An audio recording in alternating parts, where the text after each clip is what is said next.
Yeah, Abhishek. Yeah, start, please. So, Global Healthcare Academy is a EdTech academy with whom actually we have been able to run these hybrid courses even virtually. So, I think Swarnareka ma'am started this movement of infection control practices empowering healthcare professionals across Karnataka. Pre-COVID, we had a aim to reach most district parts of Karnataka, and we realized that we have not been able to reach even distant parts as well. With that aim, actually, whatever we learned from teaching nurses and doctors offline, we created a course out of it called as infection control course. We have designed this course into three different advances or three different steps. We have a simple online program which is around 12 hours. So that is the basic certification. Last year, we could reach 90 participants across India. The second part, those who did online, they came for an OSCE session or a practical hands-on experience. Amongst this 90, around 30 people were trained in an offline session, and the last 10 people, whom we call as infection control specialist, where we taught them about quality improvement science and the audit skills. So around 10 people got certified last year. This is our second batch, which we are going to launch officially from today. So as we all know, Swarnareka ma'am doesn't need any introduction. Madam actually is an esteemed former professor in HOD at St. John's. So Madam has done her MD Pediatrics from PGI Chandigarh. I think most half of us wouldn't have been born as well. At the time, Madam has done PGI Pediatrics. And Madam has been working for the last 4 decades in improving care in pediatrics and neonatology. So we have an esteemed panel today. So we have with us Dr. Savita Nagaraj, Professor Microbiology, and she's the Head of Quality and Patient Safety at St. John's Medical College. So Madam, you can switch on your video. So we have Dr. Manisha Bandankar, Professor at GNMC Belgaum. We come to the individual CVs. So we have Dr. Keshav Murthy sir from Indira Gandhi Institute of Child Health, Bangalore. Good evening. We have Dr. Giridhar sir he's the head at Chettinad Hospital and lead consultant at Rainbow Children's Hospital, Chennai. And we have Dr. Aparna Madam, Clinical Director, Neonatology at KIMS Cuddles, Kondapur. So, hello everyone. Thank you, Dr. Abhishek, for the opportunity. So we have a mixed team of people. We have HOD Microbiology. We have Professor from JNMC Belgaum from a private medical college. We have Dr. Keshav Murthy sir.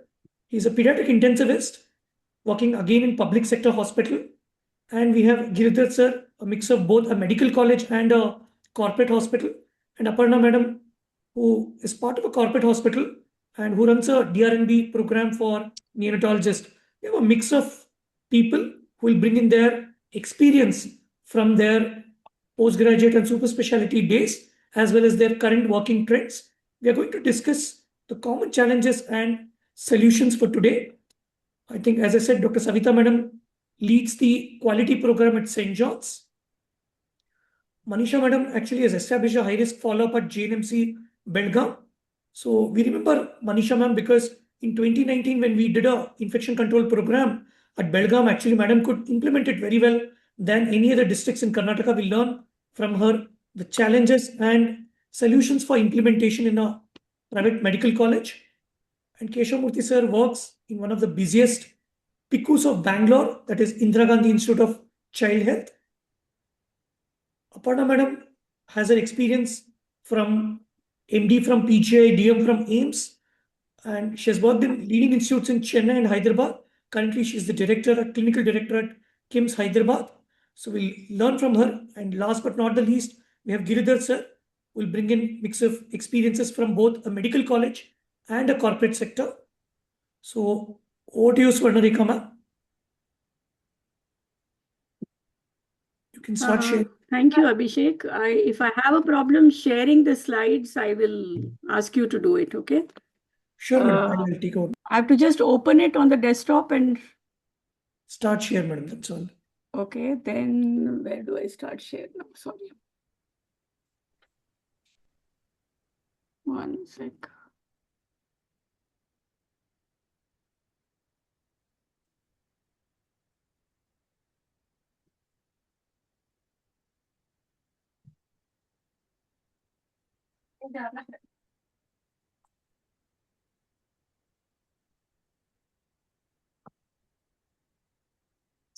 Okay, what do I do now?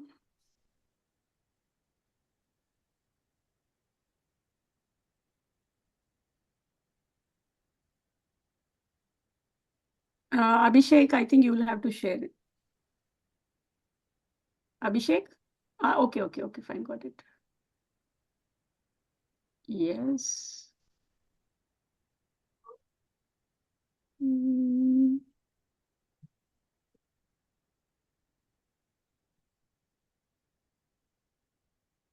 Can you see you people?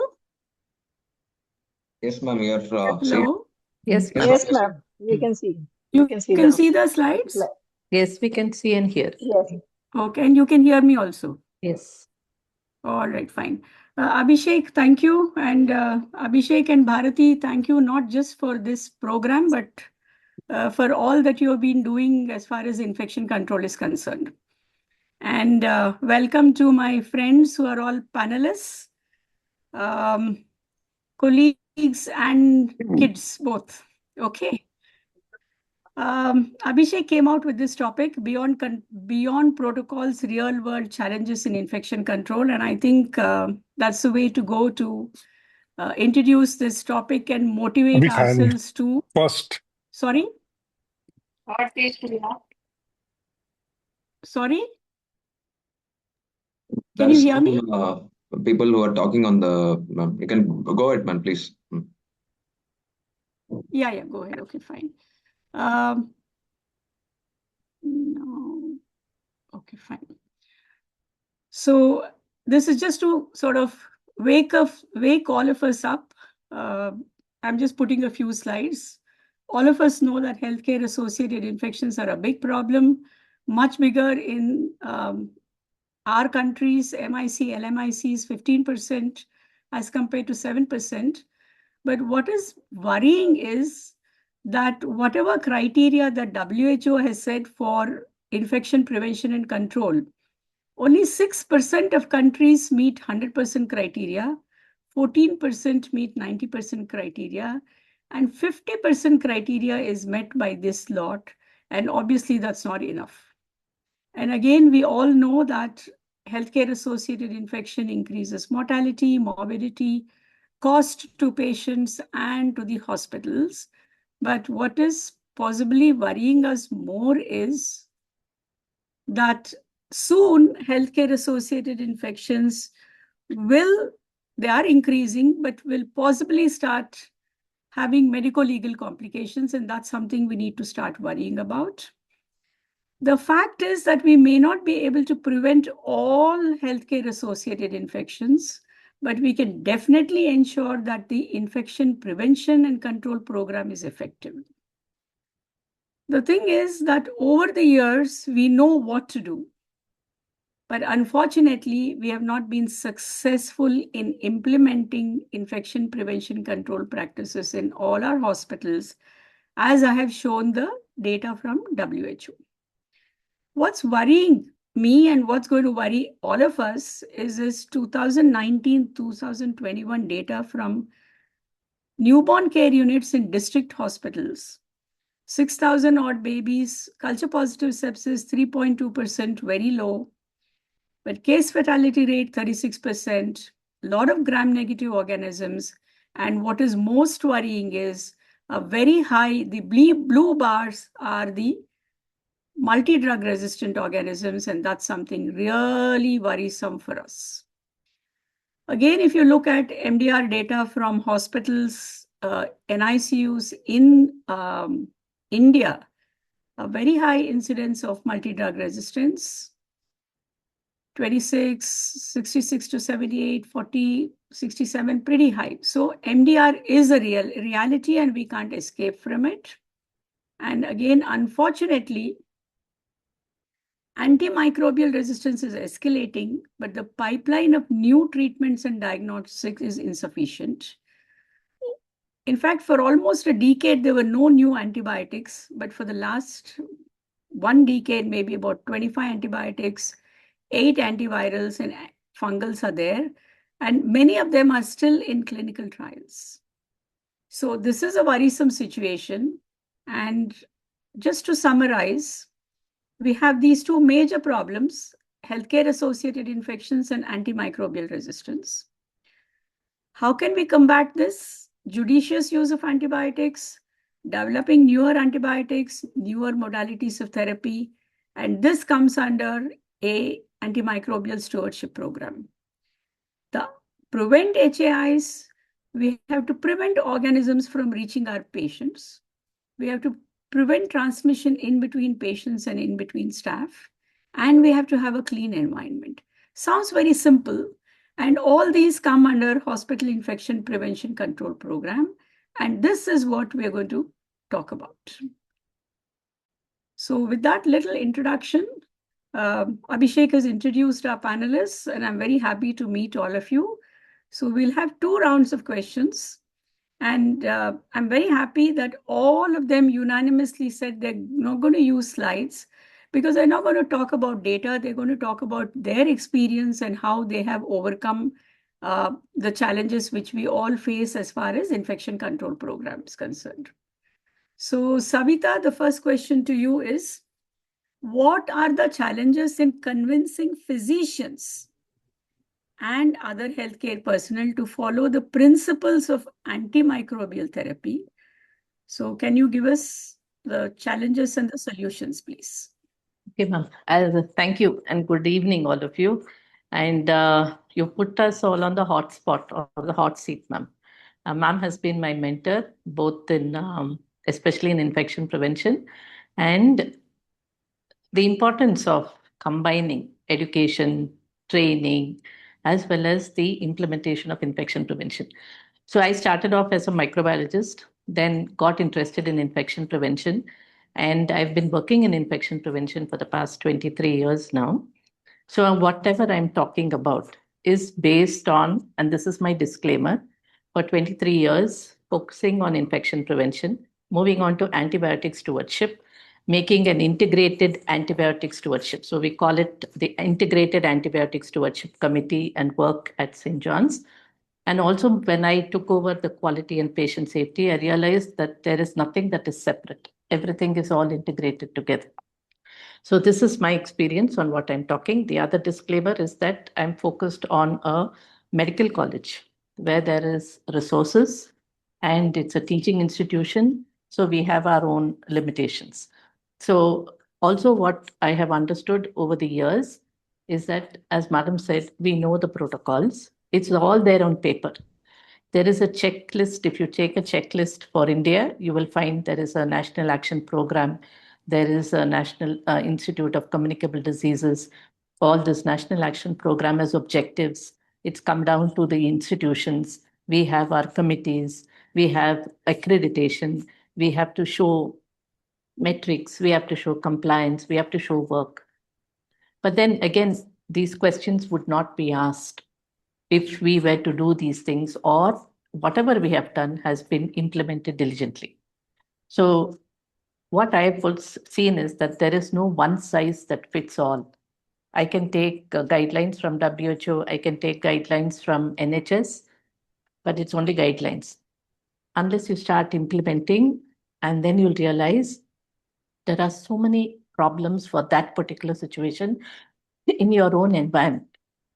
So I'm going back to this question of when we are saying convincing physicians, I probably started off saying that, thinking that only the physicians were the major problems or the barriers to make sure that rational antibiotic use could have been done.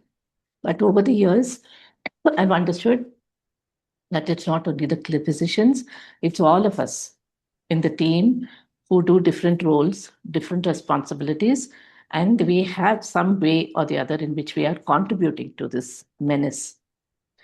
Probably we've started late. We have not understood the importance, and everybody has thought, okay, I've treated my patient, the rest of it somebody else will take care of. So this is the situation where we are in. So when we are talking about infection prevention, multi-drug resistance is not only within the hospital, it's moved out into the environment. And there is a concept now called as One Health. So that One Health approach is very important for us to understand. We'll blame saying that the veterinarians are using antibiotics, the aquaculture is using antibiotics. Actually, if you go into the details of that, it is not very true. We are still driving antibiotic resistance by different methods. So that is the background and the challenges that we are facing. So coming back to seeing what Madam has said, solutions, I don't have a single solution as such, but over the last 2 decades, what I have understood and what we have done so far is that we've looked at what is the low-hanging fruit, may not always the best approach to start with. We've also looked at different approaches in different departments. So when you break down this whole concept of integrated antibiotic stewardship from the institute into departments, into people, and into processes, I can say that we have made some change, but there is still a long way to go. We've not reached the end, and every day we are sort of inventing, again looking at it, and then understanding whether we can improve that. I'd like to introduce a term called as the WHO multimodal approach. I found this very useful in the few years that I've been working. Savita, you have to speak a little loudly, Savita. Your Okay, voice is ma'am. breaking. Can you hear? Yeah. Yeah, now Okay. better. Okay, so I was talking about a concept called multimodal approach, which has been given by WHO. So this has any concept, any activity that you're looking at, whether it is infection prevention, whether it's antimicrobial resistance, whether it is patient safety. So there is a very good method. Actually, if you go into the details of many of these WHO guidelines, concepts, we just have to look at it in how we can adopt this in our own environment. So they talk about education, they talk about training, they talk about monitoring, feedback, as well as a safety environment. We don't look at that. Now, this safety environment, they've just broken it down into, say, manpower, resources, as well as when we are saying an environment is where people can work peacefully. You give them the time, you give them adequate staff, you give them trained adequate staff. Over and above all these things, what we have all forgotten over the years, and probably we were in a generation where we had something called empathy. We had something called a safety culture. So why I'm talking about all these is that in the time that we've spent in St. John's looking at how to make people do things, simple things, like how to discard a needle properly. Every time an intern or a postgraduate gets a needle stick injury, we are so worried. I mean, what are they thinking? Why did it happen? It's easy to train them, put a set of slides for the postgraduate after a long day of work or the night duty, he'll just come and sleep under the fan. Your training is done. You're ticked a box. But then you'll find that within a week, you'll find somebody with a needle stick injury and he has no qualms over what has happened. He doesn't seem to understand. Then we have the waste handler who gets a needle stick injury and he's asking, why am I being penalized for 28 days of PEP, which has so many side effects, for something that I didn't do? So, I mean, we have to wake up and think that there are very different ways of looking at this. And this multimodal strategy helps us to look at that. So we realize in St. John's, nearly every month we have attrition of nurses. But the one that is coming back is not trained. When we say trained, probably the way they were taught or the way they were educated did not have all these things to suit our purpose. So you spend another 3 months trying to train them, evaluate them, get their competencies, and then assess whether they are going to replace the person who left. But you've lost 3 months. You don't have anybody else. And then you're compromising on infection prevention. So this multimodal approach, if we look at it, there are very good examples that are there available for us. And this approach has helped us look at team building. we've been able to build teams in surgical departments, especially orthopedics, because we always say surgeons are very hard-headed, very difficult to get them to think. We've used heroes. That means people who believe in that. It may be young, it may be old. We have very resistant professors also who will not follow guidelines, who will tell you, no, I will not do this. No, but we've had juniors and youngsters, ma'am, what can we do? This is not acceptable. So we need to find these voices. We need to talk to them. We need to get them to start doing these things. And this is how it has helped us. And that's why I said, I'm giving you the disclaimer that this is a medical college. And we sort of have these things in us, in this institution. And that is what built up my passion. And this is where I am today. And every day when I get up, okay, it's like, what can I do today? And still, I have another 2 years before I have superannuate from this institution. But I can proudly tell you that every day of the last 25 years that I've been here has been a learning experience. It's a mutual learning experience. Even the nursing aide will tell you what the issue is. So this is very important, I feel, and this is something that we need to spend time on, and we need to look at what helps us. And we may not reach a good solution, but at least we move forward. And therefore, the audits, the assessments, and the feedback that we give to people. So I said that we've developed teams in orthopedics, we've developed teams in our ICU. In our ICU, we've started using what is called as a risk-based approach. So the risk-based approach for any patient, for example, if there is a patient who comes who needs long-term catheterization, for example. So in the beginning itself, our infection control nurses, we have empowered this particular group to talk and understand, okay, the person needs extended catheterization for a long time. So we started bringing in silicone catheters. So silicone catheters are in place throughout. We went to a department and we felt that unless somebody shows this by example, people are not going to follow. They will always say it's too expensive, it is not for us, the patient will not need it. But if you actually go and talk to a patient, and these are patient narratives that are being used nowadays for teaching, training purposes about their experience, and probably will open up a Pandora's box about how people perceive these things. So if you ask a patient, if a silicone catheter is going to cost you about $500, will you be okay to use it because it's going to prevent infection? I'm definitely sure he's going to say, please go ahead. So we assume and do things thinking that this is the best practice and this is going to be cheap. We don't look at what is called as cost of quality. Cost of quality is something that we just don't look at all. Like, for example, I spoke about having a nurse trained here working for 2 to 3 years and then thinking another nurse who's untrained is going to take care of your 1:1. 1:1 nursing is done, by INC requirements, by accreditation requirements. You have ticked the box. But then is it going to be an effective solution? So it's been a good journey, but it's not had we've had a lot of pitfalls. We've always had to communicate to people, and how you communicate is very important. We've had to build up cases, case and say that, okay, we need clinical pharmacists. So for when we're talking Savita, about. just one more minute. Yes, ma'am. Yeah. one So more this minute. is in general what I'm talking about, where we've used these approaches and we have built teams, we have built systems, but there's a long way to go. But when we look at what we have done, I think we have achieved something. Thank you so much. Thank you so much, Savita, for that, a very good insight into everybody knows the challenges, but obviously there are no shortcuts. And you have to keep on working at it. You have to keep on persuading people. You have to keep on creating teams. And like you said, even though the attrition is there, it doesn't matter. They go and help somebody else somewhere else.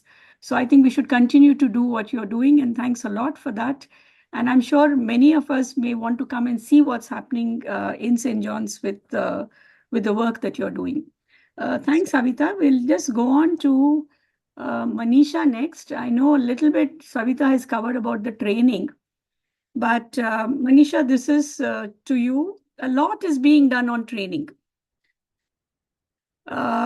especially to nurses, I'm particularly talking about they always have this induction training where infection control practices are a big chunk of their training. But obviously, it's not adequate or it is not effective. So how can we improve? Here, I want you to concentrate basically on the nurses.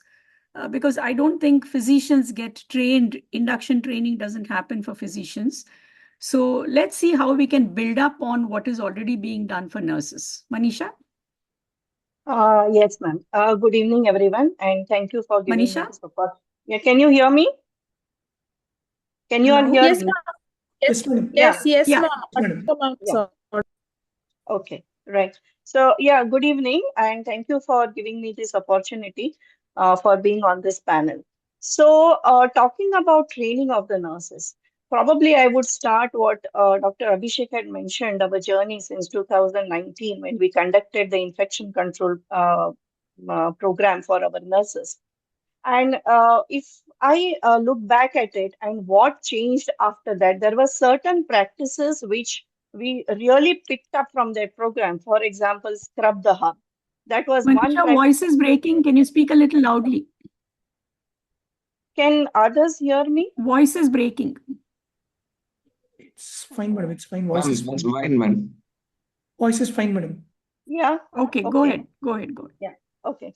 So there are certain practices which we picked from their program, and it has become an integral part of our daily care, the nursing care, and which we introduced. For example, I was giving the scrub the hub was particularly was our nurses were trained in it. We did a study on it, and we found that introducing that intervention really helped us to bring down our infection this percentage in our NICU. But looking back at the program, what I have realized is, first of all, Madam did bring up about the turnover of nurses which happen in the NICU. And then on one fine day, you enter the NICU, you have a very busy NICU, you've got five, six babies on the ventilator, and you look around and you find you have a very trained nurse who's been there with you for last 7, 8 years. And then there are other two nurses who have just joined 3 to 4 months back. And you have these extreme low birth weight babies, and you really don't know how are you going to compensate for the lack of training that these nurses have. I think the first and foremost is that is our challenge, and that is something we will need to address by continuously keeping on the training going. 3 points which I have thought. One is, after a training is done, the nurse comes back. She thinks, oh, she's full of passion. She has the knowledge now. She has the skill now. But does she have the environment to practice that? And not just in a private NICU, even in the government hospitals, probably that is what is over a period, that passion, that that willingness to bring about some change, it dwindles down because we are not giving that environment for her to practice. That is one thing. If we look at see, training, what are we trying to do? We are trying to bring about some behavioral modification. I think infection control practices is nothing but behavioral modification. And to bring about that behavioral modification, the COM-B model, if many of you all must be knowing, is basically capability, opportunity, and motivation. These three things. So we have made her capable by giving her the knowledge. We have given her the skill. Are we giving her the opportunity? Do we have the enough number of nurses to practice? Are we giving her are we giving her the resources, this, I mean, even simple things like enough sterilium, available for her to produce proper hand hygiene? So, and are we giving him the time? So, if there's one nurse has to take care of 4 or 5 babies, is she be able to deliver that quality of care what she's supposed to do? And then the motivation. So, one is the reflection, motivation. There are two parts. One is the reflection. What has she told herself? There is a word called rectitude. Rectitude is what? Doing something right even when nobody is watching you. So, and our most, we all are so worried, especially at night, because we find the next day morning you went into you go into the NICU, and the baby who was all settled when you leave the previous evening and you come back and find this baby has become hypotensive, is requiring more oxygen, requiring all the inotropic support. So, and we all get flustered when we see this. But then, so is that behavioral change we have been able to bring up in our nurses is what is, so I think the end point, the goal of our training for the nurses should be probably that. And to do that, it is not just one training that is sufficient. If we look at the memory science, anything that needs to be, we need to remember, we need to, if memorization also, we have to repeat it after 2 days, 48 hours, then after 7 days, then after 1 month, and only then we can remember. So if we can, what I have realized is as a solution, just one training is not sufficient. If Right. the important points in that training are repeated on a regular basis for them to remember and practice it, that is one thing which I would say is very important. What we do, the second thing is whenever we get any culture positive case, we discuss about it on rounds. What could have gone wrong? What was the time, when would probably it happened? The second thing what I like to do is discuss about the source of that infection. Where does it come from? Does it come? So if it is from our hands, from our gut, that it has gone, or through the oxygen tubing or through the suction tubing. Where are the sources which are known so that the nurses can think about it and make sure that they take care of that particular area.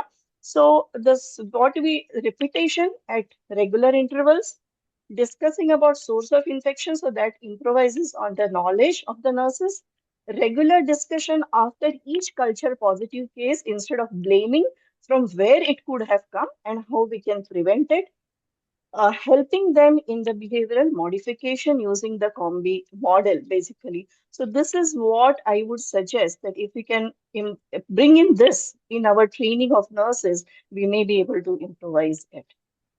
Thank you. Manisha, thank you very much. And I think you have really brought out the points very well, because a lot of time across, I'm talking about across public sector and private sector, training is done for the sake of training.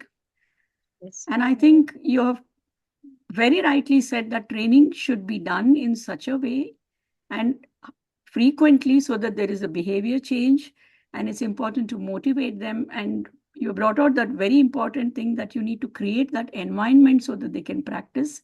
And both Savita and Manisha have brought out something very, very important, which a lot of people interested or trying to improve infection control practices, guidelines, and all are now talking about not just hand hygiene, not just standard precautions, but also make sure that there are enough nurses, enough doctors, enough resources, etc. And I think this is a very good point that has been brought out in the discussion. Thank you so much, both of you. We'll come back to you again. Now, the next question will be to, 1 second. Yeah, Dr. Keshamurthy. Now, Savita and Manisha have come from medical colleges, and Keshamurthy is now in a public sector hospital, a very good hospital at that. And again, I'm going to ask you a difficult question. There is usually a lot of emphasis on hand hygiene, standard precautions, waste management, etc., which is absolutely right.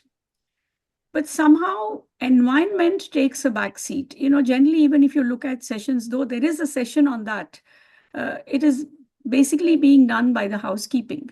And it's kind of outsourced in our minds, and it's outsourced in our practices also. And I think more and more everyone is realizing that it's equally important to ensure that the environment is clean. So how can we address this and make sure that environmental control is implemented? Dr. Keshamurthy. Thank you, ma'am. At the onset, I would like to thank for this opportunity. I think I am the only pediatric intensivist here, and all the others being neonatologists. But still, we have this common problem of infection control program and infection control practices in areas where we work. Like you said, I have been trying to sort of get in a sort of a program of having some antibiotic stewardship or an infection control practice in my institute. I would just talk on what my experience and how I've been managing there. what I have seen is you're absolutely right in this question, that we do a drill on making them do a hand wash in the morning. All of them do the steps and then they go about in their work. And then all of them are reminded to do their hand wash whenever possible. There is a sanitizing solution at every bed. So we've told them all the touches and all that. Yes, all this is true. But the surrounding environment is absolutely contradicting to what we want to do.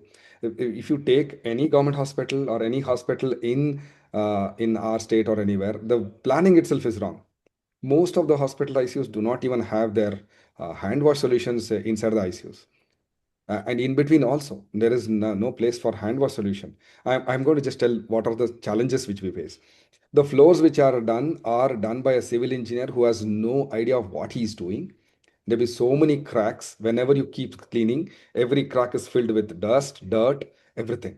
The walls are so bad. We have a AC duct vent which is connected next to the canteen, and ants can come in through the AC ducts. A couple of years ago we had rats running through the AC ducts. So we were just trying to give a beautiful light and put some high-end monitor which comes through a lot of indent and donations from Bosch and Infosys. But there is nobody looking at how the environment is. It is typical of the environment which we live in. You see, Bangalore, for example, the surrounding is so dirty and we are so used to it. We just walk through it. The morning walk is filled with garbage on the roads. Similarly, our ICUs are just like that. There is no place for proper files. There is no place for keeping patient material. The patient brings in all the things from the canteen and keeps it just next to the bed, and that is cleaned by the group D or the contract people. But very transiently, patient goes out and again brings in a cup of coffee without our knowledge, brings in a tender coconut, whatever, how much ever you tell them, they just don't do it. And it's not only the patient, the environment. There is the double door system, the cleaning system, the entry, use of chapels, use of separate chapels, use of dress, clothes. I think everywhere there is a sort of a very difficult situation. This is where all our great friends, Acinetobacter baumannii, Klebsiella, Pseudomonas, sit there.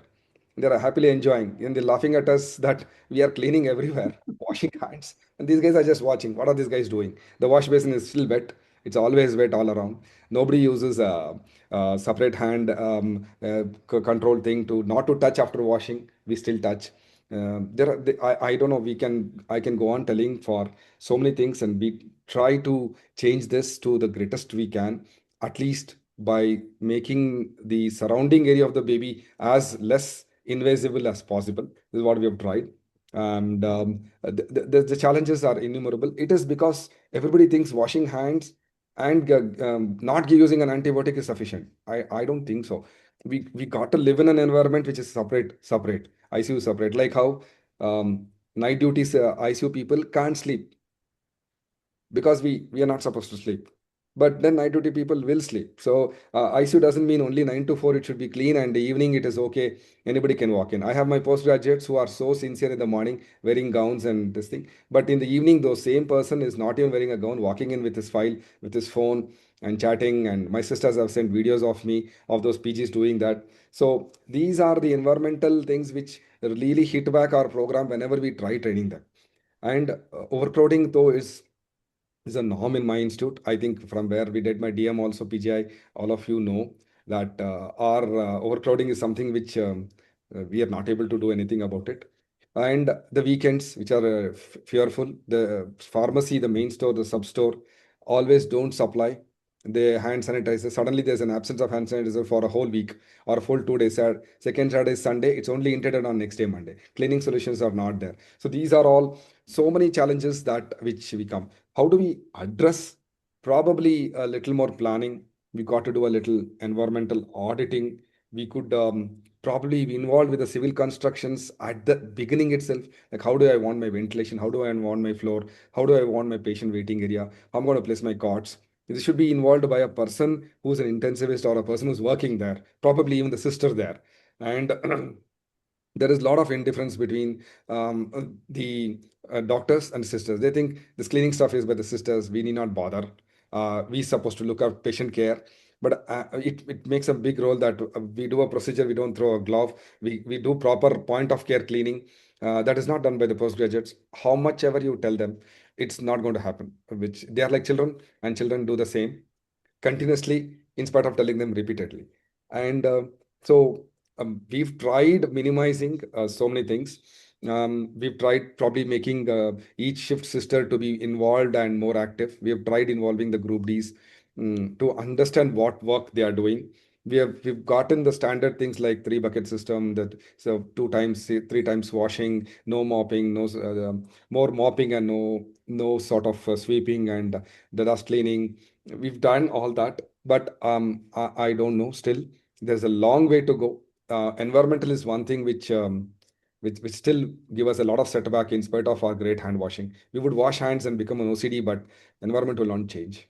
I end with a bad note, but this is the truth. Dr. Keshavmurthy, thank you very much for being so honest. And I'm sure everybody listening to you relates to the problems that you have brought out. Yes, solutions are difficult, but the first step is to admit that we have a problem. Yeah. And I think that's what you have brought about. Yes, there are problems. And I like what you said. We audit hand hygiene. We had audit a whole lot of other things, but I don't know if we really audit how the environment is cleaned. And that's food for thought for all of us. And I think, like Savita said, we have to continue to keep on addressing these issues. And eventually, I'm sure we'll be better off than what we were a few days ago. I think that's the way to go. Thank you. Giridhar, next question is to you. I think, Keshavmurthy talked about auditing, and I think it's a nice follow-on question. Real-time monitoring and feedback is one of the methods to ensure good infection control practices. How feasible is this, and what are the challenges? I mean, I know we may not come out with solutions, but I'm sure we'll have something to think about and work on it. Go ahead, Giridhar. Yes, ma'am. Thanks for the opportunity. Thank you, everyone. So it's a pleasure to be on this panel, to be moderated by a great teacher of neonatology, like ma'am. So I think madam has given a very right question: real-time monitoring in the NICU. So again, we know which all areas we have to focus on, like monitoring of hand hygiene, your equipment, and your environment cleansing and disinfection, your NICU design, like what Dr. Keshavmurthy was talking about. We have to see whether we are able to implement the standard precautions like your care bundles and the visitation guidelines. The antimicrobial stewardship is going on fine or not, we need to see. And also we have to see certain areas which actually improve HAI rates, like your enhancing patient defenses through your human milk feeding, the rates there, the KMC rates, and your skincare also. So I think I've been blessed to work in all three sorts of setups. I've worked in a government setup. I relate to what Dr. Keshavmurthy had told us, the first part of his talk. I worked in a private medical college setup where things are not as rosy at what it might sound like in a medical college, because challenges are many there also, both in terms of manpower and also availability of all your other paraphernalia. And I'm working right now in a corporate setup also, where always the cost to the patient becomes a major issue here.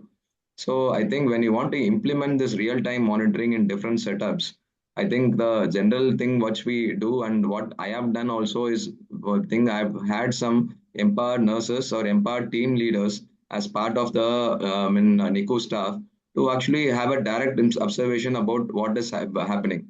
So, I mean, if you take adherence to hand hygiene and the standard hand hygiene measures, and to monitor what is happening there, I think one issue that a lot of us have done, and what I have done is I have kept some dedicated nurses to look at the hand washing areas and see, I mean, whether people are actually adhering to, especially the staff, the doctors, and also the patient attenders are adhering to the standard guidelines which is there displayed on top of the hand washing area. But the challenges which we faced here were, I think once we gave a person a moniker that he's going to be the empowered nurse or the empowered staff who's going to do this, then it creates a lot of other issues with other staff. I think there might be an issue of when these people give their feedback, they talk about the favoritism. Like we have been, only we have been cornered. We have been told that our hand washing compliance rates are less, whereas other people who are known to that particular person are not given the, their past offers being adequate. So this is one potential problem which actually happens. The other problem, which is actually, which is also known to happen, is something called the Hawthorne effect. Like people change their behavior when they know that they are being monitored. Actually, when they know that they're not being monitored, then actually the behavior, the inherent behavior actually starts coming out. So the direct observation method, even though it's very easy and easy to implement, has a lot of challenges. The second method that people talk about, which we have also tried out a little bit, is using a covert observation method. The common covert observation method is using some CCTV cameras to position over the hand washing areas to look at whether the healthcare workers are actually following the guidelines which have been displayed there and which have been taught about. This footage needs to be reviewed later by an infection prevention team, or even it could be done by a computerized algorithm to actually detect the hand hygiene events. Challenges here are obviously going to be something related to equipments, whether equipments are going to work correctly, the camera angles, all camera angles are getting picked up. And again, ethical concerns could crop up here, like privacy issues could crop up here. They're making invasion of privacy. Someone could complain about this. And also, it requires some infrastructure, some training, and dedicated time for review. That is very important, because who needs to review this? Long footages, who must review this to actually know that the compliance with certain guidelines are happening correctly or not. So again, it is the way forward for this is having an automated system.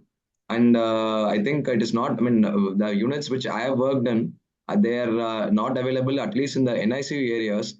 But I think in some other patient care areas, especially like the cardiac ICUs and your adult ICUs, we have been, blessed to have this automated systems like the infection observation systems, where smart equipments were used for the collection of data. I think, how this actually works is all people who are entering the unit, they have the name tags. There are sensors on the name tags through which they are tracked using some Bluetooth devices. And even the hand washing areas have them sensors where the exact 40 to 60 seconds of hand hygiene, the tap doesn't run for that particular duration, then I think it could give a beep. So if people are using the tap are expected to use it for that thing, or the even that water could turn off at that point of time. And I also, when looking up the other literature, it seems that people have also looked at in the soap dispensers and also hand rub dispensers. There are sensors that could be placed to actually record how much of usage is happening of these three areas. And once we have all the data, at the end of the day, the tags are going to be recharged again by the staff. Once we go and recharge the tap in one particular area in the hospital, all this information that is there in this tag is going to go into one system there. So in this system, there is an artificial intelligence or machine learning thing that is there, which actually organizes everything with an algorithm and gives real-time feedback regarding what is happening at different areas. This is something that recently been only adopted in our hospital, not in the NICU area, but another area in the hospital. I think I think what is going to be the effect of this sort of a real-time feedback that is coming there in terms of adherence to all these guidelines needs to be seen. But whatever women we have been seeing and we have been learning from these systems is it seems to work well, at least at the initial phase of it. So difficulties are bound to be there because these systems, all problems can crop up when systems are being used like this. Like problems could crop up when actually systems identifying whether it has been done correctly or not. Suppose if you are looking at the compliance with the WHO guidelines, the 5 moments of hand hygiene, system to actually know whether it has been done correctly could be a problem. And also, we always face these issues. Signal losses happening in various areas because it is not connected to the Bluetooth or something else is coming and interfering with that signal. And all these things could happen. And also, I mean, to convince the people to actually adopt it will be a major constraint here. So the convincing the people, I'll come to that a bit later. What could happen is actually the staff could, who are actually working on these systems, they could get some, they might not actually monitor whether these systems are working well or not. Also, the staff who are entering and exiting the different areas who are being monitored, I mean, they could come up with various system, I mean, ways about to overcome the system so that the big brother effect doesn't come there, and alarm fatigue could actually set in after some point of time. So they form, I mean, they come up with some of the ways to actually game the system or overcome the system. So that inspired, but not, I mean, they find a way where they actually don't do the exact measures, but the system tells that they are doing the exact measures. So these are things that could happen on the longer run. But to actually convince the authorities will be the big question here to adopt these sort of automated systems when it comes to monitoring.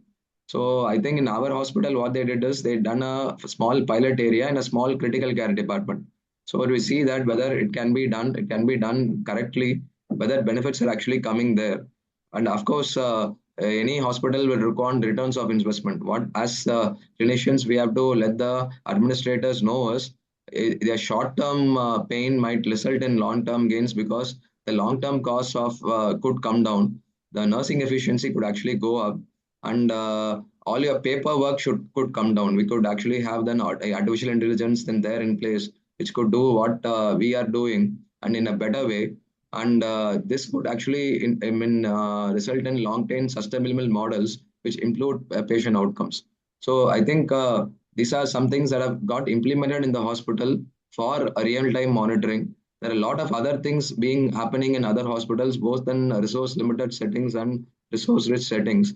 But this is from me, ma'am, actually. Thank you so much, Giridhar. I mean, I'm really happy that so far we are talking about environment. We were talking about the nurses, the time they have, the ratio, etc., etc. But you have brought in technology, and I think there are ways and multiple ways that technology can be brought in to improve our infection control practices. So thank you very much for the insight. And we will go on to the next question, which is to Aparna. Here again, from technology, we move back to human factors. Aparna, the infection control nurse and infection control team have become norms in many institutions, partly because of the NABH accreditation and things like that. And auditing is generally done by this team. How can we ensure quality and integrity is maintained in the process of auditing and reporting? So again, we are coming to a human factor, and maybe I think you will bring in some technology to the answer. But a very important point, because this is something we just presume that the ICN is reporting this and that is what it is, and we kind of make changes based on that. So Aparna, can you take up this difficult question? Thank you again, ma'am, for the opportunity, and thank you, Dr. Abhishek, for this opportunity. As the other panelists have also been stressing about, so infection control auditing and infection control reporting involves a lot of behavioral sort of interaction between various team members. So there are various points where there could be conflicts of interest. Very often, it might arise between the clinicians and the infection control team. And particularly when there is a single infection control nurse reporting the auditing from the entire hospital, and she or he is overburdened with this responsibility. There may be multiple challenges which may come in the way of a very transparent and honest auditing or reporting of the data. So we have already discussed various aspects of sort of auditing. Auditing would include practices like hand hygiene, compliance. Auditing would include system-related factors such as the availability of sufficient hand wash solutions, or the availability of maybe a timer or a clock for exactly finding out whether hand washing is happening for 1 minute. The auditing might also include understanding of processes like how a central line is inserted, or how suction is done for a ventilated newborn or a ventilated patient. But when it comes to actual reporting, there are challenges in ensuring quality and integrity of this auditing. So this comes in various ways. One is when the infection control auditing is done by a single person, there could be a lot of fatigue coming in. There might be a pressure to complete reporting of the data, and this can result in oversimplified or monotonous entry of data without actually going into the process. So he or she may just end up ticking the boxes, or just copying or retrospectively entering data, and this may not be really reflective of the actual practices. Also, when there are very kind of important clinicians involved, and this often happens in big corporate hospitals like ours. It might be difficult for a nurse to actually challenge the practices of clinicians. For example, it's happened in our infection control committee meetings that the lead obstetrician was found entering the OT wearing rings or anklets, bracelets, and this may probably not even be reported because of fear of being pointed out, or fear of being singled out. So this becomes a kind of power balance issue. So a very important human factor here. Also, the same nurse coming into the same ICU repeatedly can result in a certain bias, because they may get over familiar with the practices, over familiar with the nurses. So this can also lead to a certain bias where the infection control nurse may actually fail to identify certain gaps in the practices. So this can happen because of excess familiarity with the process as well. There can also be challenges because we may not have some standardized auditing tools for certain areas.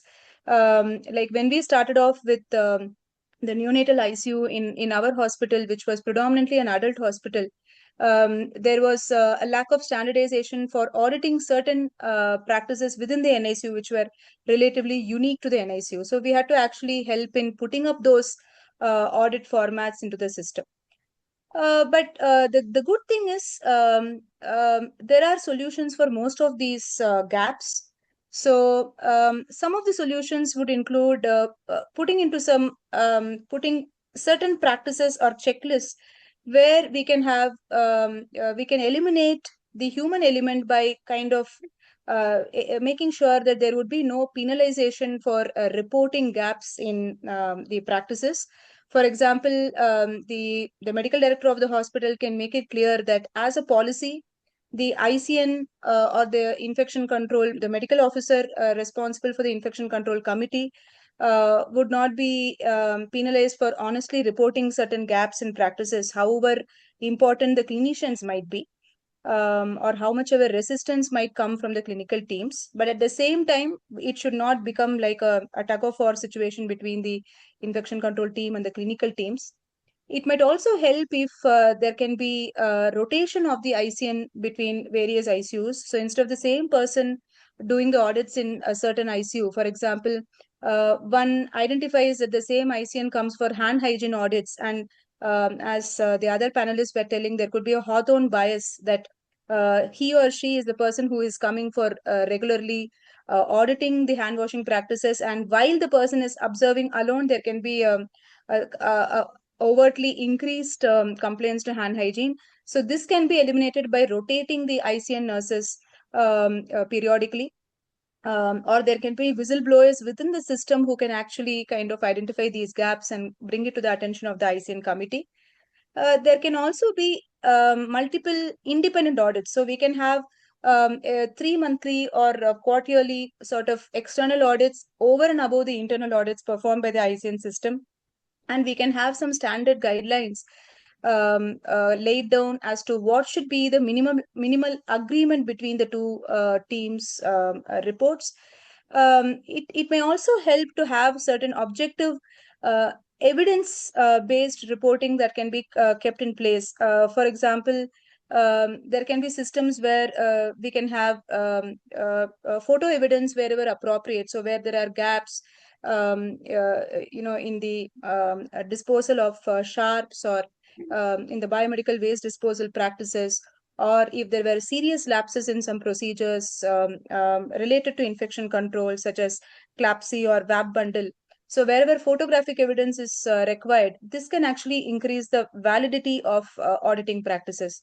There can be kind of various digitalized models also, for like we can have iPads with GPS tagging to make sure that the person who is doing the auditing, their location can be traced, and the validity of the data collection can also be kind of confirmed based on the GPS tagging and photo evidence.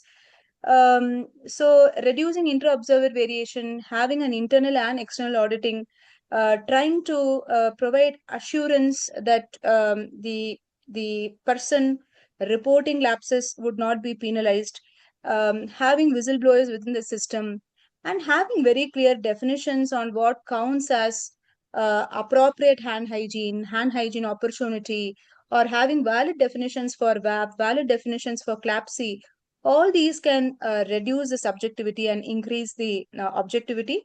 So as far as possible, most of these can be listed down in the manual of the hospital. So wherever possible, the system should also be sensitive to recognize where there is a seemingly very high performance, like the hand hygiene complaints suddenly increasing to more than 95%, or consistently there is zero HI for a very long time in a unit which is relatively busy, or which otherwise had a relatively high incidence of infection. So finding these very overt differences from the baseline incidence also should alert the possibility of some problems in the compliance to the systematic auditing. So I think having some kind of safeguards from the human elements, having some checklists, having a system of internal and external audits being done concurrently at periodic intervals, taking the help of digital kind of technology for ensuring that there is photographic evidence that can be submitted to increase the sort of validity of auditing systems, and having whistleblowers within the system to prevent data manipulation. All these are some ways to kind of increase the validity and to improve the integrity of infection control auditing, ma'am. Aparna, thank you very much. I think again you brought out some very, very important points. Again, the first thing is to accept that there could be loopholes here. And I think that's where you started. And you come out with some very good ideas, kind of independent auditing, and protect the person who is telling the truth, etc. I think again, food for thought for all of us who are listening to you, Aparna. Thank you very much. Abhishek has said we can extend the, because we are already at 8 o'clock. So I'm going to go through the next set of questions. And here the questions are a little, I think you can give simple answers, 2-line answers, and then we can have some discussion after that. Before I go on to the next round of questions, I thought I'll just sum up what all of you have been talking. Welcome. Sorry? Yeah, I'll just summarize what you've been talking about in terms of not actually the facts, but the philosophy that you've been talking about. And I really appreciate the fact that all of you have talked from your experience. And nothing that is there is really in textbooks, and all of you have talked from your heart and from experience. And I think, Abhishek, we should collate this and come out with a publication, because the answers they have given are phenomenal. Perseverance is something we learned from Savita. Motivate and continued training is something we learned from Manisha.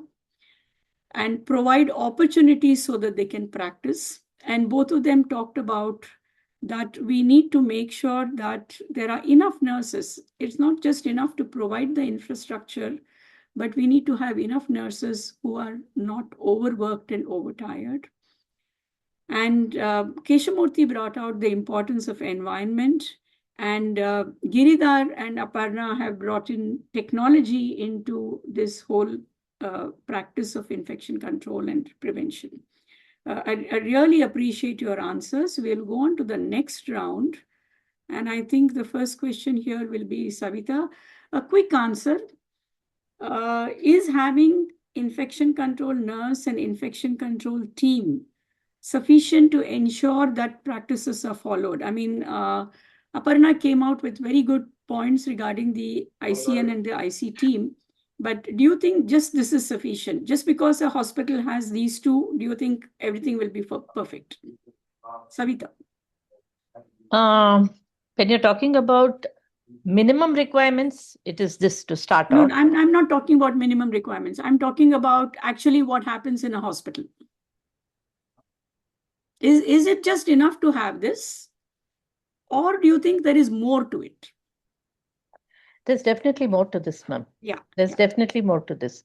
Because as many things that were pointed out about infection nurses or the team, who constitutes the team, it's not necessarily only them. In fact, everybody in working towards patient care is considered to be part of the team.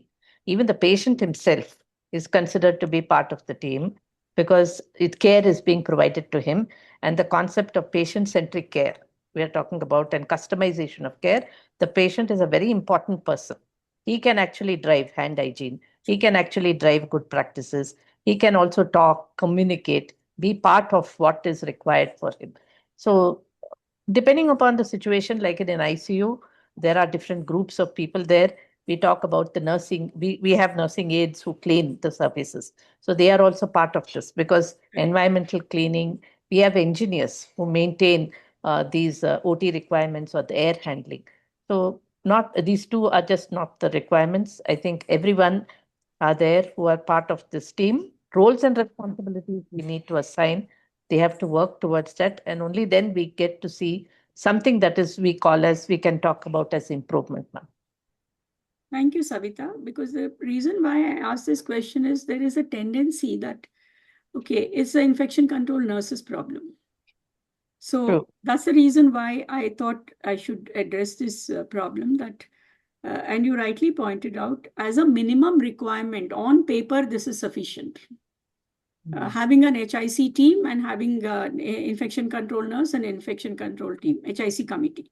If I just add, ma'am, because our hospital is so huge, we have resources. So we have linked nurses, we have linked doctors, and we also use postgraduates and interns at various levels for various competencies that they have as part of this program. And we've had many people. It's not that all of them are involved 100%, but definitely roles and responsibilities are assigned, and therefore, because part of this activity is also part of their appraisal as infection control officers, infection control nurses, they have goals. And then at the end of the year, there is an appraisal for them, which comes into the faculty appraisal or their work appraisal. So I think this is from where to where we can go. Thank you so much, Savita. And I'm sure a lot of people will understand and appreciate the need that we need something beyond ICNs and ICTs. We need them. I mean, there is no doubt about it. But in addition, like Savita said, we need to involve everybody. Manisha, we've been talking a lot about infection prevention and control, and we've talked about infrastructure, we've talked about HR, we've talked about, obviously all this involves cost. So how easy or difficult is it to get institutional support for this? It's mandated that as per NABH, that you need some kind of a budget for this, but I'm not asking that kind of a question. I'm just saying, in your personal experience of so many years, how easy or difficult is it to get this? Manisha. Yes, ma'am. So when we come to, I mean, as you said, institutional support is very much there now because every institute wants to get NABH accredited. So what is the minimum required or what is essential from the NABH point of view is being provided when asked for. And I'm sure probably the same thing is happening at the government level. What I have realized is there is no dearth of resources that are being provided, even the disposables which are being provided in the institution, in the NICUs to be used for infection prevention and control. But it is not just the resources. It is not just the infrastructure. We need the human resource. And that is where I find we keep struggling with the institution, because I mean, probably things are not in their hands also, but we do see this huge turnover of nurses that comes in picture. You train them, they stay for some time, they get very, I mean, those who really have passion for neonatal care, they do stay with us. There are nurses who are there with us for 10 years, 8 years, for a long period, 20 years also, some of them. So those who stay with us, they are our biggest support from the institution. But those who get moved out for personal or professional reasons, and then we get the younger generation who comes in, and then we need to train them. I think that is the challenge when it comes to institutional support. It is the human resource, infrastructure, and disposables. Yes, I think because either because of NABH accreditation, medical legal aspects, it is being provided when asked for. In the government institutes, probably when we used to go for mentoring in the SNCUs, what we had realized is the in the SNCUs, the nurses which used to be provided, there were no enough nurses which were there to take care of the babies which were there in the SNCUs, or they were being shifted out in other care areas in the hospital. So the trained nurse used to not stay in the SNCU. She used to be shifted out to other care areas, or they would get shifted out to PHCs where their skills would not be used. So these are the areas from the institution which need to be taken care of. Thank you very much, Manisha. You're absolutely right. I think, NABH or otherwise, I think institutions have woken up to the fact that this is an important aspect. But even then, trying to say that this is a better cannula, please give it to us. This is a better disinfectant, please give it to us. These are the number of nurses we need, please give it to us. The answer is still, most of the time, no, it is difficult for us. So I think we need to push this aspect also as to how to convince our administration that they need to put in more effort, not just on paper, not just with equipment, to make sure that these practices are followed. The next question will be to Keshamurthy. Very difficult question. Part of it has been covered, but I want you to kind of reiterate on some of the things which have been covered. How can we motivate our nurses? I'm not telling training. I'm talking how, because Manisha brought out this is more than training that we need to do, we need to motivate. So how can we motivate nurses and residents to practice infection control and prevention? Yeah, thank you, ma'am. Yeah, this is a sort of a very wonderful question, and it really touches the thing that, see, what I usually believe is when we do something, we should always ask why. Why are we doing it? For example, somebody is running a marathon. I did an Ironman. The question was why I should do this. So when you answer that why, then you will get up at 4 o'clock and do it. You will go beyond your place to do it. So this why wouldn't be answered by most of them. Half of the nurses, if you ask them, they will say because it's the rule of the hospital rule. It's the junior would say I have to be careful. I'm a doctor. That's what they will just say that. Each of them don't know why. So whenever I do rounds, my nurses are different and my JRs and residents are different. Although they look together, mindset wise, there is a visible barrier that they think these guys are going to come and go. The nurses do not have any incentive in form of they don't get a DM degree or an MD degree by working. All they get is a good salary and they want to go back to their homes, children, which their life is. So this is just a job to them. So that's where motivating them would go in a different way. So I usually tell my nurses that whatever we do, this 9 to 4, usually in each shift, we got to do such that we go back home saying that at least for the job we have done, there is some justification. You don't do great. I don't want you to diagnose. I don't want to do something. Just do that small thing. Attend to that mother, attend to that child, something like that. So I have not motivated them in basically in how to keep the environment clean, how to attend to a smallest line swelling, or how to be just a little more cautious before you go about and doing something. And we do have regular trainings. We are part of Muskan. We have NCQS as per the government protocol. We have every month there'll be auditing going on, but that's different. They just do it mechanically. Here I'm motivating them. This is one way. When you get an appreciation from your senior consultant, they are sort of okay. I use the senior sister and the junior sister mix up both of them. The juniors are enthusiastic, but they won't cross the guidelines given by the senior sister. If the senior sister says, "Don't put the IV line," the JR has to put, then she will not come and put, although she's interested in learning. So that's where I use both of them to sort of motivate. We go out of our way to give some sort of gifts, some sort of board appreciation, saying that this sister has done a great job. That's why this Excellent. we've gone home. So these small things we do to sort of motivate them. For the residents, my residents, again, they are, I don't know I'm sorry, but the generation down is so insensitive. They don't look at children as children. They look at as something. I don't know. They are all book oriented and pad oriented. They answer every question. If I ask them, tell 5 hand washes, they will tell, but they won't do one also. That's what I have seen. So I tell my residents that all our hard work, all our studying, all our reading day and night is only to send that child home. And if that is not being served, it's not going to do. Just putting a great antibiotic is not important. It's more important that you avoid putting the great antibiotic or a bigger antibiotic. So that goes why how you behave inside. So the 9 to 4 you are inside, or your shift you are inside. Just stay confident and stay comfortable and be cautious of what you do. Your phones, your mobiles. We keep reinforcing them. We have drills and we keep doing that. And every month.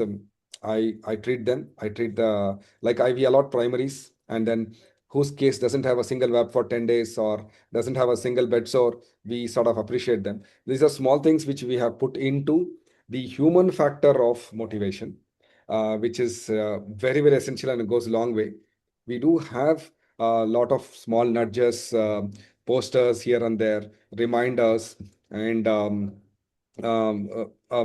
small what you call handouts which are stuck here and there to make them remind that we got to do it. And whenever a child really recovers well and there's no infection, there's definitely positive motivation.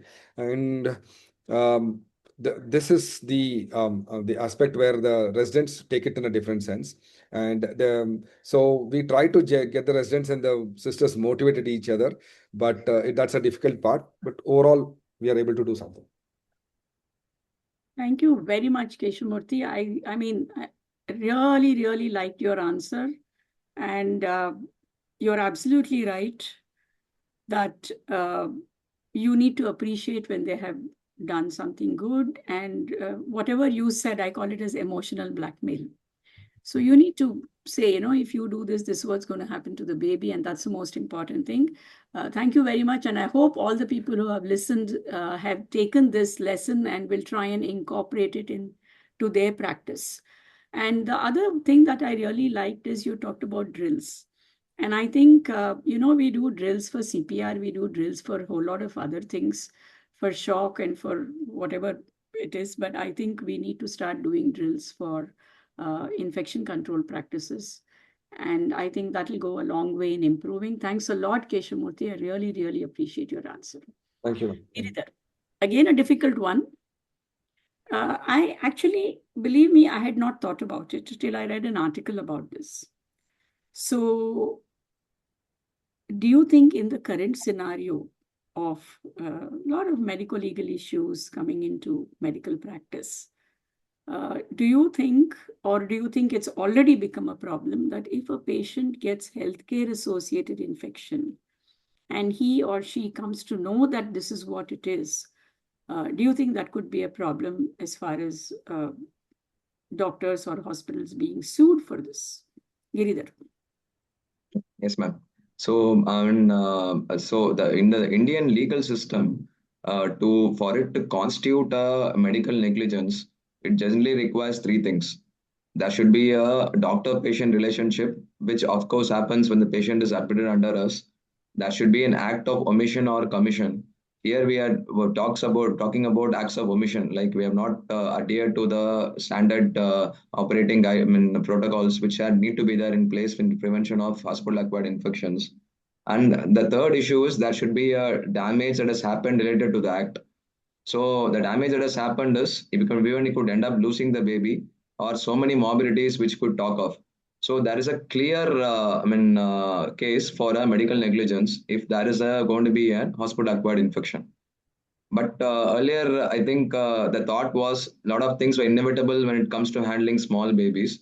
It no longer so. I think there are legislations in other countries specific to hospital acquired infections. When in India also, we don't have any such legislation, but a lot of areas in the Indian Penal Code that can be that can be taken by the advocate to actually come up with something that is related to our detrimental to our interests. So we have to be careful here. That's very important here. So I think that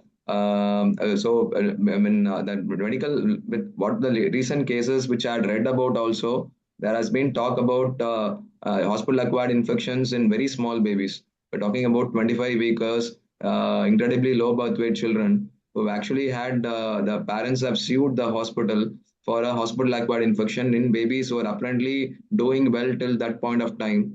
And the courts have actually given a verdict in favor of the patients also, and this is involving big money also. So again, we have to be careful in these scenarios.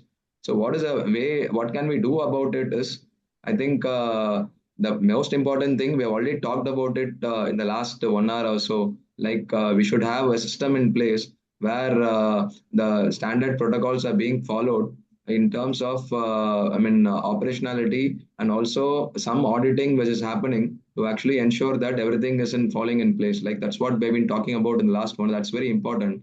And very important thing is documentation. So documentation of all our auditing practices also is very important.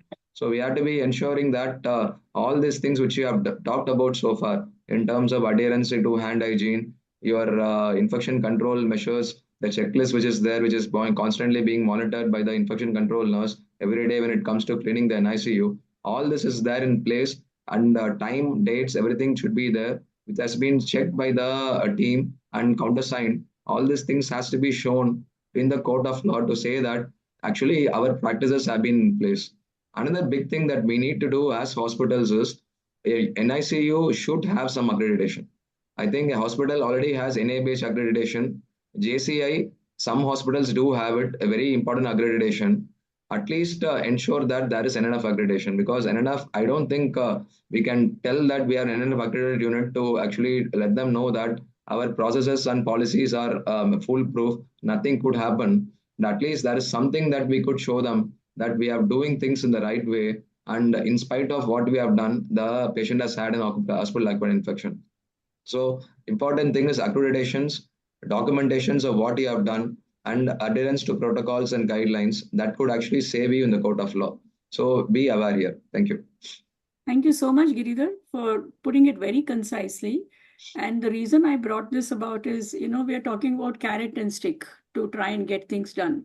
So I just thought that this is something to wake up people and scare people that, oh my God, this also could happen. So not just the healthcare personnel, but the management also should be aware of this. The last of my question is to Aparna. And yeah. QI. QI is the buzzword now, and a lot of importance is given, and I think it deserves that importance. And a lot of QI projects. But Aparna, I want to ask you, what role does QI play in ensuring infection prevention control practices are carried out? But I'm not talking about the projects that can be done. How do you make sure that this continues beyond the projects? Aparna. Yes, ma'am. So, I think you certainly don't want me to talk about various QI projects that have been No. conducted in. I think there are all of us can look them up in PubMed and all the search engines. There are multiple projects from all the institutes from which most of us have been working or Correct. we belong to. But the important question is the whole process of doing point of care QA projects actually in a certain way empowers the system and makes this a sustainable way of kind of ensuring that there is a culture, there is a kind of behavioral system wherein the outcomes start getting better. And this is not something that is restricted only to the period of time that the QA project is being carried out, but this is something that usually kind of overflows beyond the period of the project. If I were to kind of list down some of the measures by which this happens, these include: one is creating systems or creating the infrastructure that needs to be done. For example, if when we're to do a QA project on improving hand hygiene complaints, as a part of this, one ensures that we have sufficient number of hand washing, hand scrub solutions that are available, and this is usually something that kind of follows through after the QA project is done. Likewise, processes. So if someone were to do a QA project in reducing hospital-acquired infections, one of the things that the person does would be to ensure that there is a standard SOP for a process. For example, inserting a central line or a pick line. And this kind of falls into the system in such a way that irrespective of changes in the fellows, irrespective of whether new DNP residents come in versus not, there is a culture, there is a behavior, there is a process that is put into place, that this would be the process that needs to be carried out for insertion of a central line, no matter what, no matter who is the resident or who is the doctor performing the procedure. So this is something that consistently improves the outcome. Likewise, in terms of behavior, so it builds in a culture among the staff working in the unit that irrespective of whether the project is on or not, these are the standard systems that need to be followed, even when it comes to data reporting. So if we were to do a QA project and one of the parameters that is being collected is number of infections per certain device days, the system of collecting or reporting this data in a certain format or collecting the denominators becomes a part of the nurse's daily job. So this is something they come back and start doing on a daily basis, and this automatically improves the kind of compliance of data reporting in a systematic manner.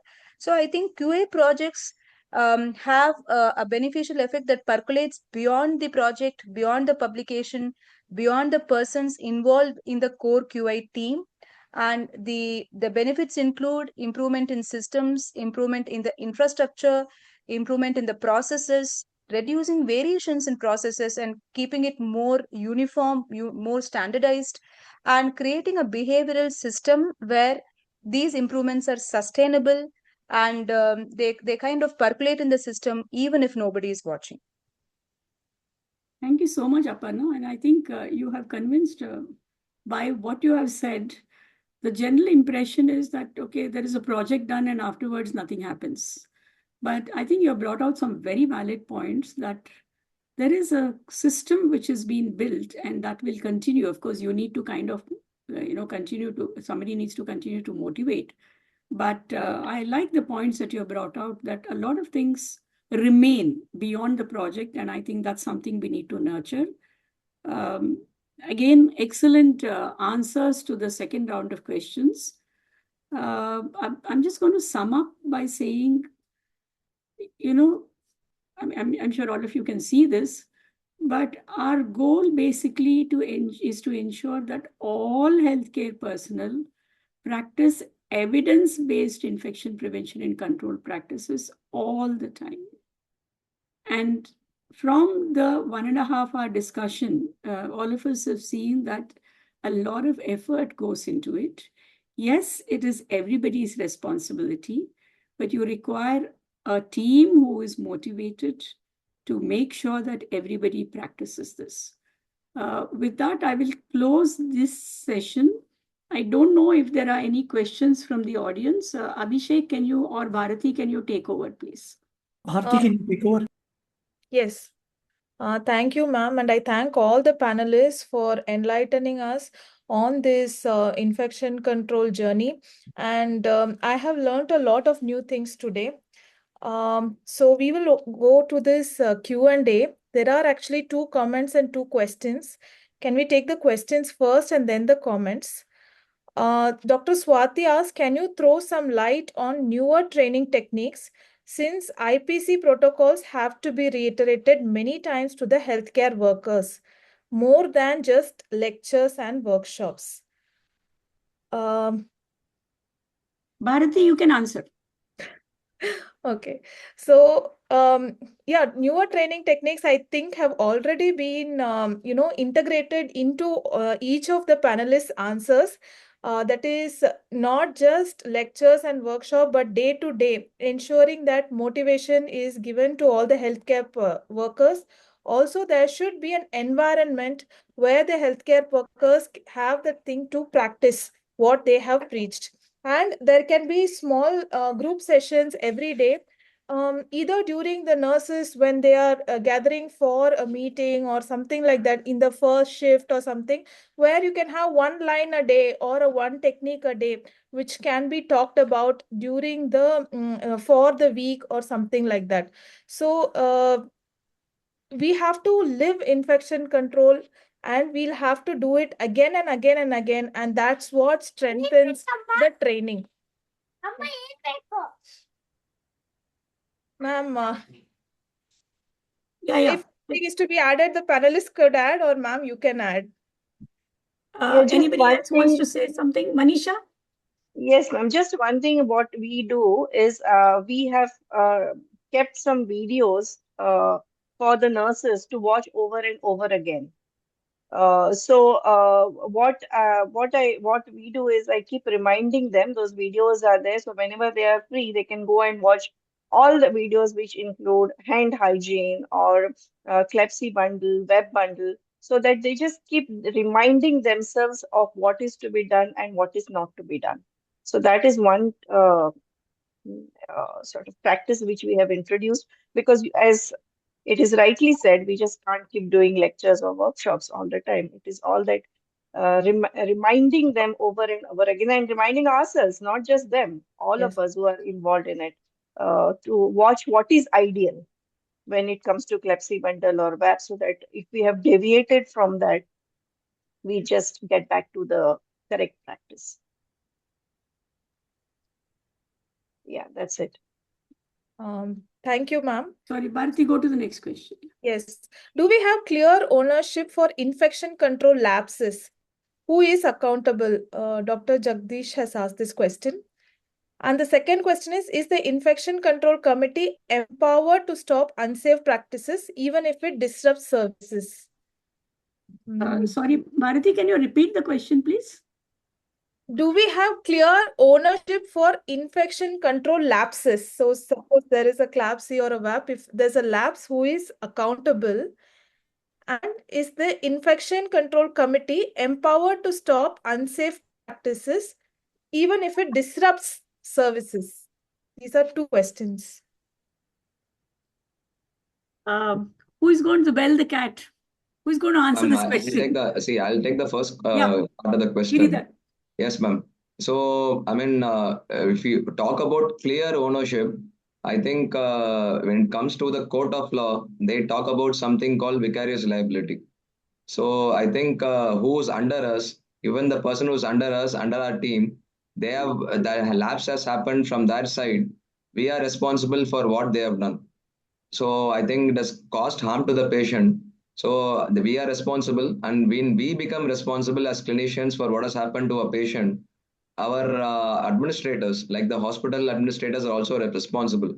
So the clear ownership, it percolates across all the 3 levels, actually the administration level, the clinician level, and the staff level also. So I think indirectly the patient could end up looking at all these areas and suing all these people. So because and they could invoke the act of vicarious liability. So it is ownership is there, means it happens at all levels. But I think as clinicians, we should take ownership of what is happening in the NIC, because which is coming directly under our gamut actually. So if the committee is empowered to stop unsafe practices, even it disrupts services, what I feel is it has to do. Because if there is a outbreak of an infection and multiple babies are getting infected, I think a lot of places don't have alternative areas where they could ship their babies or cohort their infected babies also, because it's not available in lot or not all setups. But I think the infection control committee should put their foot down, saying that there is an outbreak, so you should close the NICU, stop new admissions, find an alternative place. Sterilize that area, open them up, and all the new babies coming into, they should not get infected and go to that place rather than this place where this place has got infected. And this place, once the infection dies down, we do terminal cleaning and then only open up that place. So I think, I hope that I was able to answer the question to the gentleman. Yeah, Giridhar, Ma'am, I I think could you're also add absolutely on to right. the, Sorry, yeah, to the second part, ma'am. There was something that I wanted to just please. add on something.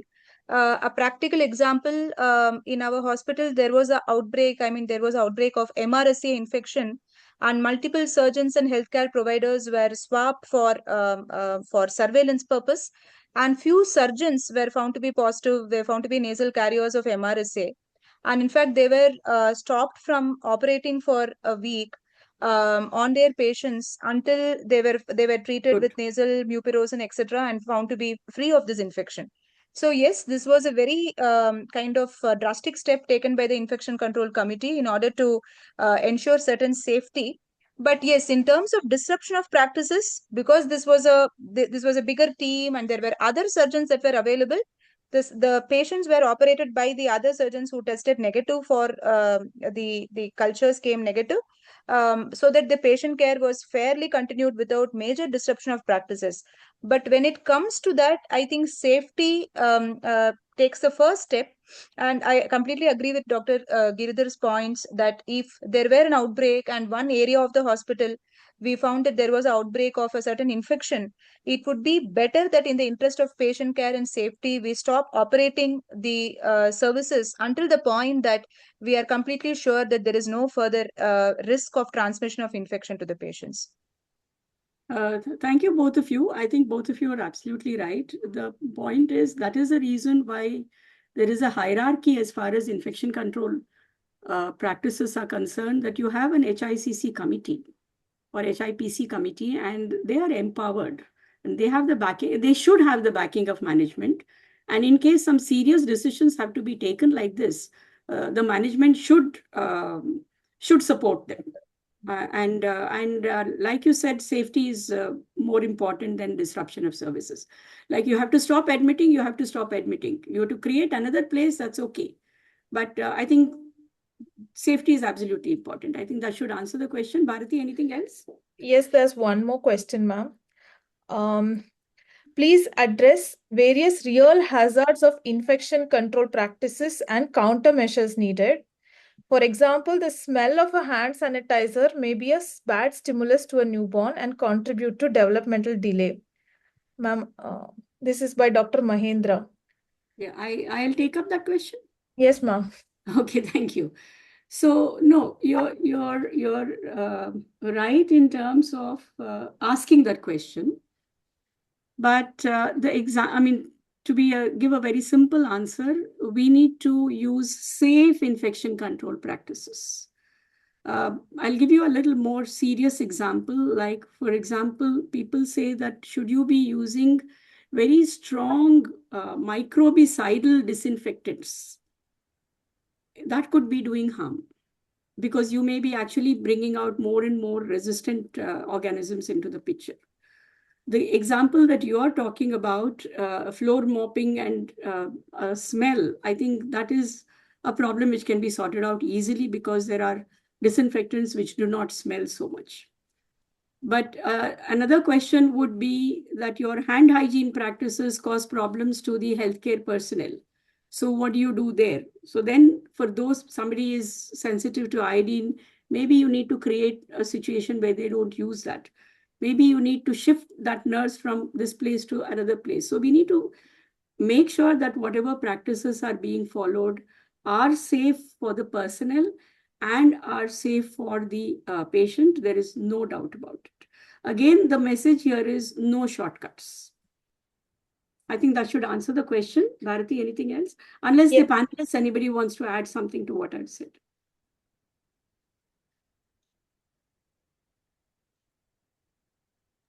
Anybody? Any other questions, comments, Bharati?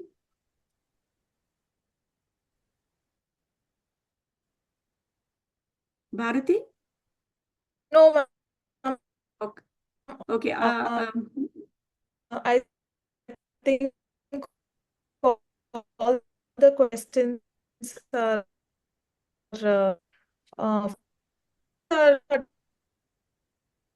You're it's breaking, Bharati. Yes, ma'am. All questions are done. I will hand over now the podium to Dr. Abhishek for the concluding remarks. Yeah. Okay, fine. I think it has been a very wonderful evening of new learnings. We've learned many things what textbooks or what textbooks wouldn't have taught us. We've learned real life experiences from 5 panelists and Swarnarika ma'am's rich experience. I think I'm not sure whether we'll be able to bring out as a publication or not, but at least we can bring out as a notes for the learnings whatever we had today. I thank all the panelists for taking out time here and for all the delegates for listening with these esteemed panelists. I thank Swarnarika ma'am and the esteemed panelists for today's learning. Thank you, everybody. Thank you. Thank you, ma'am. Thank you all. Thank you, everyone. Good night. Thank you, you. ma'am. Thank you, everyone. Thank you, everybody. Thank you. Thank you so much, Abhishek, Bharati, and the panelists. And thank you for such lovely answers, lovely real-time answers. Thank you. Thank you, ma'am. Thank you. Thank you. And Pleasure when to I be- meant publication, not for publication, Abhishek, but I think it's a useful set of information for us to kind of continue to inform people about. So you can call it whatever you want, but do that. And food for thought for Bharati and you that we need to work on this environment a little more in our training. Thank you so much. Yeah, thank you. Thank you. Bye. Wonderful. Good night. Thank you, ma'am. Good night, madam. Good night. Thank you, Good night, ma'am. everyone. Thank you, everybody. Bye. Bye.